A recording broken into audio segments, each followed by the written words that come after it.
જે પ્રશ્ન છે કે વચનામૃતમાં આપ ફરમાવો છો કે શુદ્ધ દ્રવ્ય સ્વભાવની દ્રષ્ટિ કરીને પર્યાયની અશુદ્ધતાને ખ્યાલમાં રાખીને પુરુષાર્થ કરે. તો અશુદ્ધતાનો પર્યાયનો પક્ષ તો અનાદિથી કરેલ જ છે, તો આપ તેનો ખ્યાલ ન ચૂકી જવા શા માટે ફરમાવો છો? તો અનાદિકાળથી જે કર્યું છે તો પક્ષ કર્યો છે કે હું તો અશુદ્ધ છું, દ્રવ્યને ભૂલી ગયો છે. અને પર્યાય જે અશુદ્ધતાની છે, અશુદ્ધતાની પર્યાય કે હું અશુદ્ધ થઈ ગયો, રાગી થઈ ગયો, દ્વેષી થઈ ગયો, આત્મા તો ક્યાંય દેખાતું નથી, એટલે દ્રવ્ય સ્વરૂપ એને ભૂલી ગયો. અને એકાંત પર્યાય જે પરિણમી રહી છે એ પર્યાય ઉપર જ દ્રષ્ટિ છે એની, અને એકાંતપણે ભૂલી ગયો છે આત્માને. અને એકલો અશુદ્ધતાને દેખા કરે છે, અશુદ્ધતાની અનુભૂતિ કર્યા કરે છે, અશુદ્ધતાનો પક્ષ કર્યા કરે છે કે આત્મા દેખાતો નથી. એ આ રાગ દ્વેષ બધું ટાળી નાખવું, કઈ રીતે ટાળવું એનો કંઈ એને ખ્યાલ નથી. દ્રવ્યને ભૂલી ગયો છે અને એકલી પર્યાયમાં દ્રષ્ટિ થઈ ગઈ છે ને એકાંત થઈ ગયું છે. માટે એ પક્ષ છોડી દેવાનો આચાર્યદેવ કહે છે કે અશુદ્ધતાનો પક્ષ અનાદિકાળથી કર્યો, એક શુદ્ધ સ્વરૂપનો પક્ષ કોઈ વાર કર્યો નથી. માટે એ અપેક્ષા છે. હા, એ એકાંતની અપેક્ષા છે. પણ એટલે કહેવાનું એમ નથી કે તારી અશુદ્ધતા પર્યાયમાં પણ નથી, એવું આચાર્યદેવને કેવું નથી. આચાર્યદેવે દ્રવ્ય દ્રષ્ટિથી તું શુદ્ધ છું એને તું જો, તારી શુદ્ધતા તારામાં ભરી છે, આ અશુદ્ધતા તારામાં પેસી ગઈ નથી, મૂળ સ્વભાવે તું શુદ્ધ છું એમ કે છે આચાર્યદેવ. કે અશુદ્ધતા તો ગૌણ છે, મૂળ સ્વભાવ તો તારો શુદ્ધ છે એમ આચાર્યદેવ કહે છે.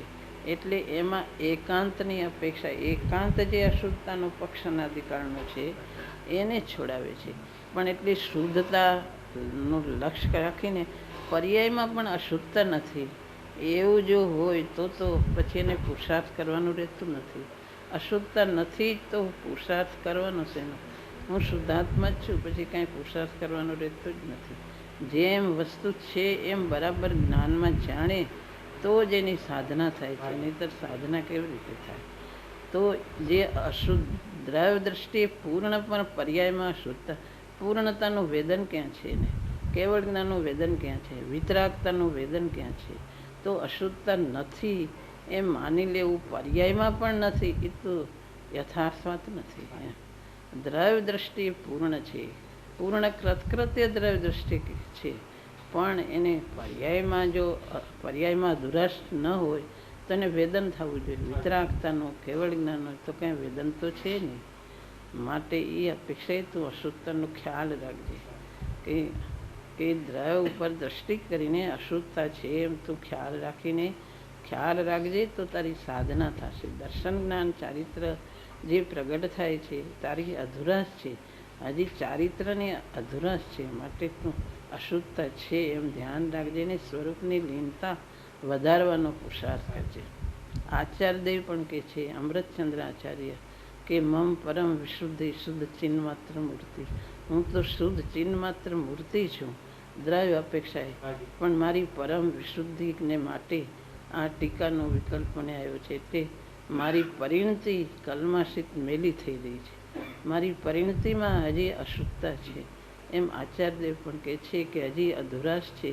હજી અંદર 6ઠે 7મે ગુણસ્થાને જોડતા મુનિરાજ અંતર્મૃતમાં સ્વાનુભૂતિમાં જાય, અંતર્મૃતમાં બહાર આવે તે પણ એમ કહે છે કે હજી અશુદ્ધતા છે, એને હજી પૂર્ણતાની ખામી છે એમ કહે છે. માટે દ્રવ્ય દ્રષ્ટિ પૂર્ણ છે પણ એ પર્યાયમાં હજી અશુદ્ધતા છે. માટે પુરુષાર્થનું ધ્યાન રાખે. ઉપદેશ તો મુનિઓ અને આચાર્યો પણ દે છે કે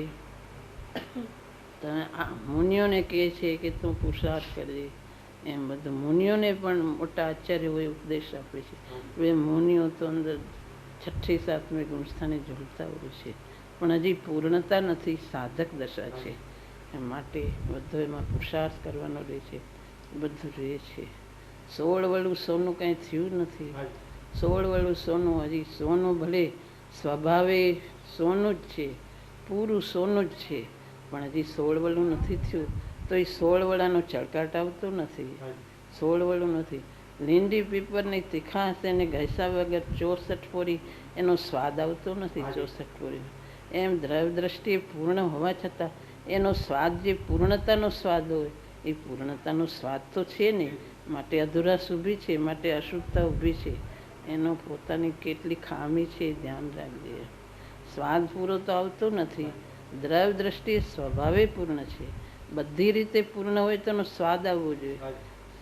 નિર્વિકલ્પ સ્વાનુભૂતિમાં એને આનંદની દશા જે પ્રગટ થાય એ અંશે છે. હજી પૂર્ણતા તો છે નહીં, અંતર્મૂર્તમાં બહાર આવે છે.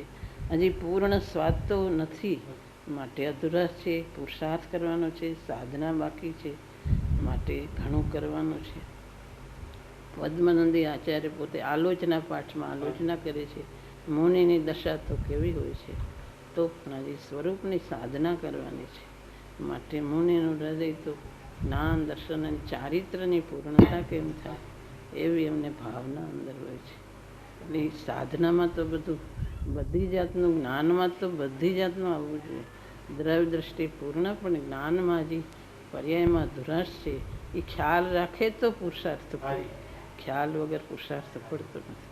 પુરુષાર્થ કરીને નાયકની પ્રતીતિ છે એમાં સ્વાનુભૂતિ ને વધારતા, લીનતા વધારતા વધતા, વિભાવને ટાળતો સ્વરૂપની સાધના કરતો, એમાં વારંવાર લીન થતો લીનતા વધારતો ને વિભાવને ટાળતો, તો એ કેવળ જ્ઞાન તરફ શ્રેણી માંડીને કેવળ જ્ઞાન થાય છે.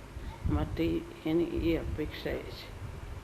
પરિણામ તપાસી જતા કઈ દ્રષ્ટિ ઢીલી થઈ જાય છે કે સ્વભાવમાં જો ઓછું થઈ જાય છે? પરિણામ તપાસવાના એમાં કંઈ સ્વભાવની દ્રષ્ટિ ઢીલી નથી થઈ જતી. એ તો જ્ઞાન કરે છે.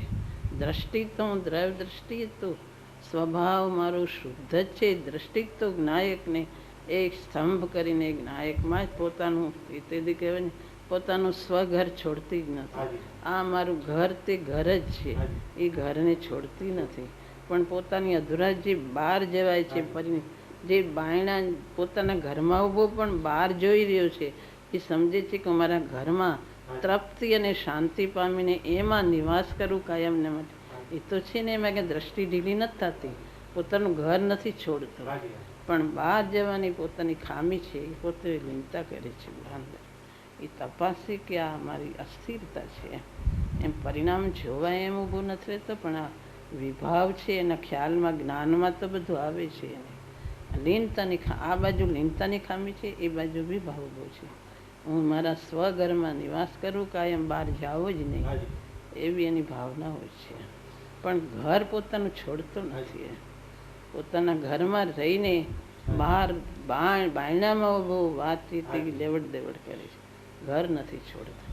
પણ અંદરમાં જઈને બહાર જાય જ નહીં, અંતરમાં નિવાસ કાયમને માટે કરે, શાશ્વત નિવાસ. એ એની ખામી છે, એને ખ્યાલ છે.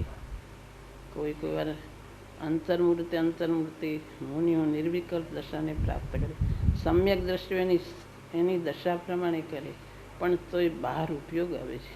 એ ખ્યાલ રાખજે. એમ આચાર્યદેવ પણ કહે છે.